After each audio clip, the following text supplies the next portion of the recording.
Hey everyone, RGB Shelby here again. I'm going to show you a couple of tips here. We're going to be installing some of our LED sequential halos for the 10 to 13. So we have the 4 halos here. We have new sets of headlights, our turn signals, and the standard drivers that come with our halo kit.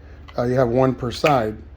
First thing you want to do is figure out which way you want the sequence going. If you have just a basic controller, the turn sequence is going to start at the wire and go to the outside. So say if you want it to go from the outside in, then what you're going to do is you're going to have these here installed on the passenger side. If you want them to go from the inside out, then you'll install these on the passenger side and these on the driver's side. And that'll make sure that you get the correct sequence. So the turn on sequence will go from inside out on both sides, and your turn signal will also go inside out. Okay. So now that we've figured out which way we're going to install them, we're going to look at our headlights. Now, one quick tip also on these, whenever you're doing the installation, if you order the Blue Ghost control, this doesn't matter which way you put them, simply because with the Blue Ghost, you can actually program which way you want them. So if you want to change them from inside out to outside in, you can do that with the touch of a button on the Blue Ghost control. Next thing you want to see is the tail lights. Now we're going to be cutting these open. And if you notice on the tail lights here, there's a spot that's black right above that lip. That's where it gets sonically welded. So when we cut, that's where we're going to cut right across that line. Make sure we go nice and deep. Always make sure you're cut all the way through this piece here. Never try to pry too hard. These tail lights are brittle and they break very easily. So if you're not all the way through or 100% sure, give it a little bit extra cut. Make sure that they're all the way through. Now for us to cut,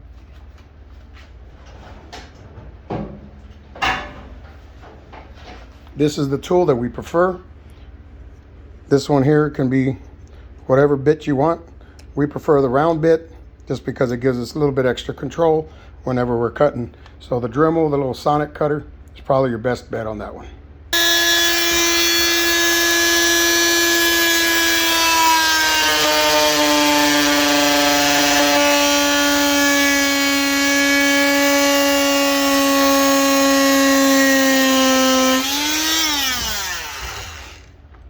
So you can see when we start cutting, you're going to start getting little plastic bits.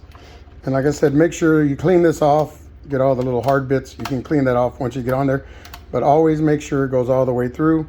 It's going to be a little nerve-wracking if you're doing it for the first time. If you've done a few of these, then it's not an issue, but first time is always harder. That's why we always recommend professional installation if you have not done these yourself or some type of lighting work before.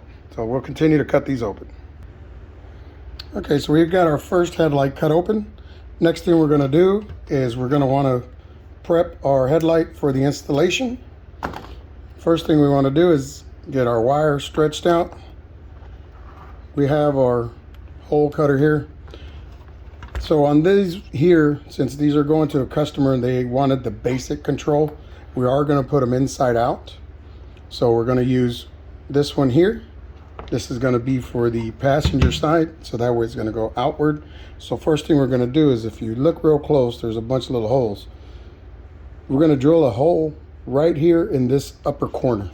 So we can use this one here if you go in at an angle. You don't have to remove this actual plastic lens, because if you do remove it, then you'll have to glue it back. So don't remove it, just drill a hole right there.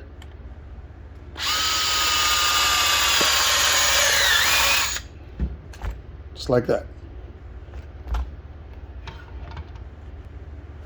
Okay, so next thing we're going to want to do is get the connector off. This is a JST 3-pin. So what we can do is actually get a small pick. If you have, something small, you can actually just push that pin down. And it should pull right out.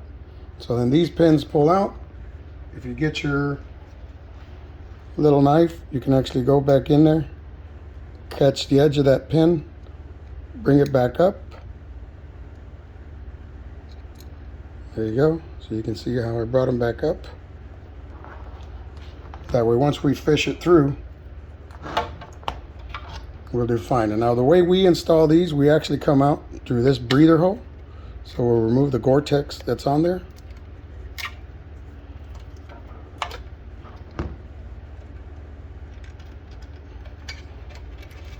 Enter that way. That wire stretched through. Now we're going to bend the wire a little bit, get it through that hole.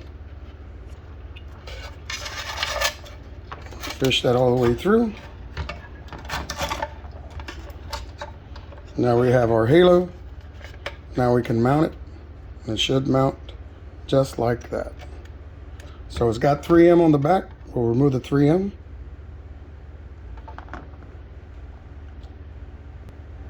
Now before we put the 3M off, what we are going to do is go in there with a little adhesive promoter.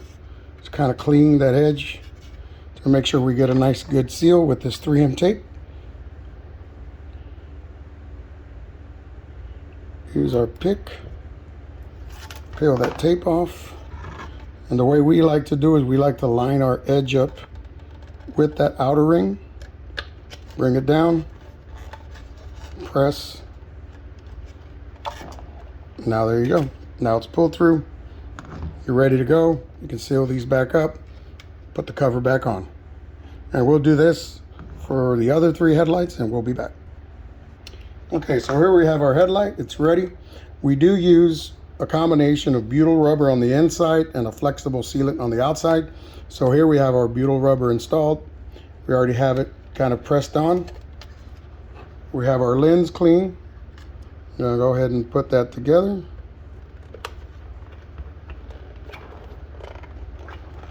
And then they'll be ready to put a little bit of heat to them, seal them up. Also, since we're here, since you have your connector, make sure your 3-pin, you can see here it's got its holes. The pin side goes up. Simply line those back up.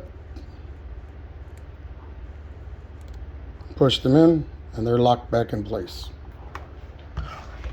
So that's how we do that. Well, before we heat this up, we'll put a little bit of butyl here on the exit, just to make sure it goes that way. The next thing we're going to do is actually swap this bulb. We take out the original 3157s, which have a dual filament, because this is a running light and a brake light.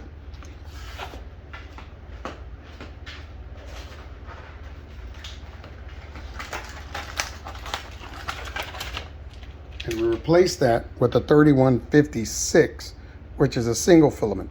Now we do this for a couple reasons. Number one, if the filament is on with your driving light where you have these connected, it'll drown out the halo a bit.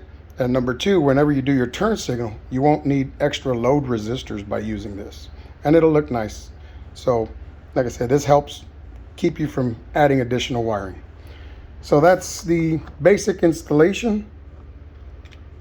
And make sure we clean that all up before we get everything done. So that's the basic installation of the halo, and then you can repeat the steps on all 3, and we'll come back with another video of how to install them on the vehicle. Thank you.